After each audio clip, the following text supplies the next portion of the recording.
얘들아 안녕? 최근 유튜브에서 아이오닉 5 신형의 스파이샷이 유출되면서 전기차 시장이 들썩이고 있어. 오늘은 그 얘기를 좀 해볼까 해. 아이오닉 5 알지? 현대가 만드는 전기차. 최근 유튜브 채널 코리아 카블로그에서 아이오닉 5 풀체인지 프로토타입 사진이 유출됐어. 프로토타입이라는 게 뭐냐면 쉽게 말해서 양산 전에 테스트용으로 만들어보는 차야. 이렇게 만들면 어때? 하고 시험해보는 버전. 그러니까 이게 완전히 확정된 건 아니고 여기서 조금씩 다듬어서 출시되는 거지. 근데 그 영상 보고 나서 나도 좀 놀랬어. 생각보다 훨씬 많이 바뀌었거든. 그냥 페이스리프트 수준이 아니야. 실내가 통째로 바뀌었다고 봐야 돼. 그래서 오늘은 이 유출된 프로토타입 사진을 보면서 어디가 어떻게 바뀌었는지, 그리고 이 변화가 실제로 괜찮은 방향인지 아닌지 솔직하게 얘기해볼게. 찬찬히 봐봐. 생각보다 재밌는 얘기가 꽤 많아. 그리고 아이오닉 5 풀체인지는 지금 당장 나오는 차가 아니라고 해. 27년 초 출시를 예상하고 있거든. 그러니까 오늘 얘기는 이렇게 나올 것 같다는 사전 정보로 보면 돼. 그 정도 전제 깔고 같이 살펴보는 거야. 아이오닉 5가 어떤 차인지 모르는 애들도 있을 수 있으니까 일단 이 차가 뭔 차인지 짚고 넘어갈게. 한마디로 말하면 아이오닉 5는 현대가 처음으로 전기차 전용 플랫폼으로 만든 차. 플랫폼이라는 게 뭔지 설명하면 그냥 차의 뼈대라고 보면 돼. 기존의 내연기관차 뼈대를 그대로 쓰고 거기에 배터리만 얹은 게 아니라는 거야. 처음부터 전기차를 위해 새로 설계한 구조라는 거야. 이게 왜 중요하냐면 처음부터 전기차로 설계하면 배터리를 바닥에 납작하게 깔 수 있거든. 그러면 무게중심이 낮아지고 실내 바닥도 평평해지고 공간도 훨씬 잘 쓸 수 있어. 차 크기는 준중형 SUV야. 겉으로 보면 작지 않은데 엄청 크지도 않은 딱 그 사이즈. 근데 타보면 얘기가 달라져. 실내 공간이 차 외관 크기 대비 진짜 넓거든.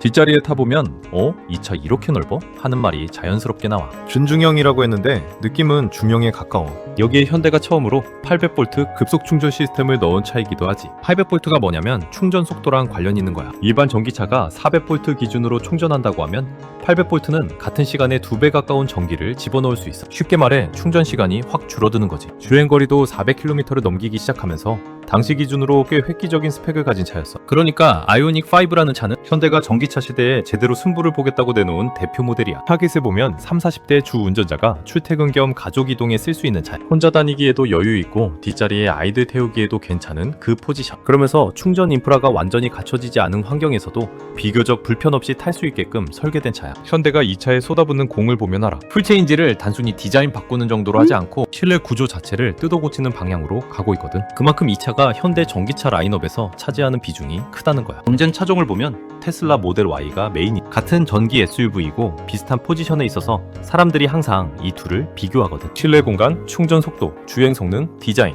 다 비교 대상이야. 그리고 요즘 들어서는 BYD 같은 중국 브랜드도 비슷한 포지션에 차를 내놓고 있어서 경쟁이 점점 빡세지는 상황이야. 이 배경을 알아야 이번 풀체인지가 왜 중요한지 이해가 돼. 자, 그럼 이제 본론으로 가볼게.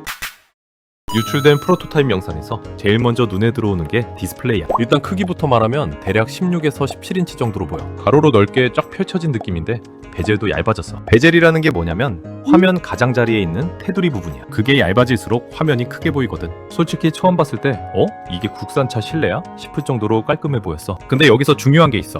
디스플레이가 커진 것보다 더 충격적인 건 그 주변에 물리 버튼이 아예 없다는 거야. 기존 차들 보면 디스플레이 아래에 에어컨 온도 조절 버튼이라든지 음악 조작 버튼이라든지 이런 게 축 있었잖아. 근데 이번 아이오닉 5 풀체인지에서는 그게 다 사라진 거야. 에어컨이든 뭐든 전부 디스플레이 안에서 해결하겠다는 거지. 처음 들으면 그거 불편하지 않아? 싶잖아. 나도 처음엔 그 생각이 제일 먼저 들었거든. 근데 생각해보면 이미 테슬라가 이 방식으로 오래 팔고 있어. 처음에 타는 사람들은 적응 기간이 좀 있는데 막상 쓰다 보면 그냥 익숙해지더라고. 그리고 현대가 이걸 그냥 버튼 없애기로 끝내는 게 아니야. 여기에 AI 음성 명령 시스템을 붙이겠다는 거거든. 현대가 준비하고 있는 게 글레오라는 AI 서비스인데 쉽게 말하면 GPT 같은 대화형 인공지능을 차에 넣겠다는 거야. 그냥 단순한 에어컨 켜줘 수준이 아니라 나 지금 덥고 목적지까지 1시간 남았어. 알아서 온도 맞춰줘.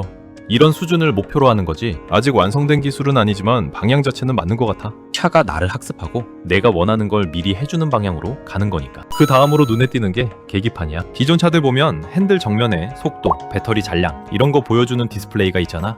그게 이번 아이오닉 5 풀체인지에서는 아예 빠진 것처럼 보여. 솔직히 이거 처음엔 이게 맞아? 싶었는데 생각해보면 센터 디스플레이가 충분히 크면 굳이 계기판 따로 볼 필요가 없기는 해. 테슬라가 이미 이 방식으로 오래 운영하고 있는데 실제 불편하다는 얘기가 많진 않거든. 헤드업 디스플레이 자리도 비어있는 것 같은데 이건 옵션으로 추후에 들어갈 수도 있어. 지금 프로토타입이라 다 확정은 아니니까. 그리고 에어컨 송풍구 부분도 바뀌었어. 송풍구라는 게 바람 나오는 구멍이잖아. 기존에는 저 날개를 손으로 직접 움직여서 바람 방향 조절했는데 이번에는 그게 디스플레이 안에서 조절하는 방식으로 바뀐 것처럼 보여. 테슬라나 일부 중국 차들이 쓰는 방식이야. 솔직히 이건 나쁘지 않아. 좌우만 되는 게 아니라 위아래까지 섬세하게 조절할 수 있어서 오히려 더 편한 측면이 있거든. 핸들도 달라졌어. 기존 원형이랑은 좀 다른 모양인데 지금은 가운데 혼 커버가 없는 상태로 테스트 중인 것 같아.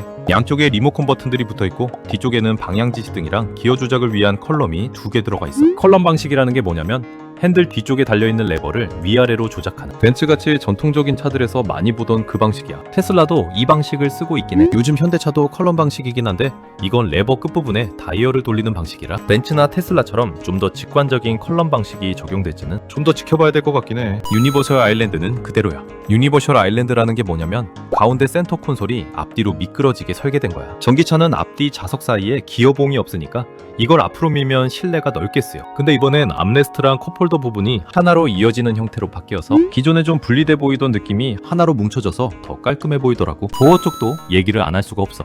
도어 캐치, 그러니까 문 열 때 당기는 손잡이가 사라졌어. 전자식으로 바뀐 거야.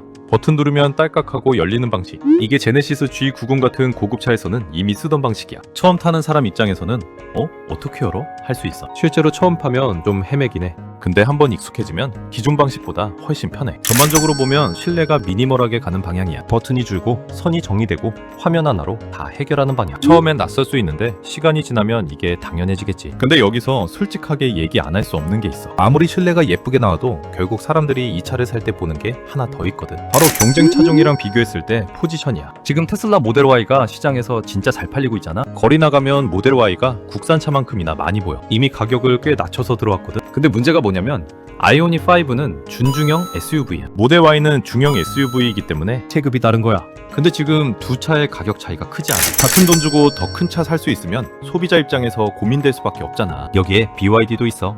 BYD C라는 차가 꽤 큰 배터리 용량에 국내 기준으로 3천만 원대 후반에 팔리고 있어. 이러다 보니까 국산 전기차가 수입 전기차보다 비싸게 팔리는 상황이 생기는 거야. 이게 좀 이상하잖아. 아이오닉 5 풀체인지가 아무리 실내를 멋지게 바꿔도 가격대가 시장 흐름을 따라가지 못하면 힘들어질 수 있어. 현대도 그걸 모르진 않을 테고 이번 풀체인지에서 가격을 어떻게 책정하느냐가 솔직히 실내 변화보다 더 큰 관건이야. 기술은 올라가면서 가격도 올라가면 아무 의미가 없거든. 이 차가 27년에 출시된다면 그때까지 배터리 가격도 더 내려갈 거고 경쟁 환경도 지금보다 더 빡빡해질 가능성이 높아. 그 시점에서 경쟁력 있는 가격으로 나와야 제대로 된 평가를 받을 수 있는 거야. 이건 팩트야. 아무리 차가 좋아도 가격이 맞아야 팔려.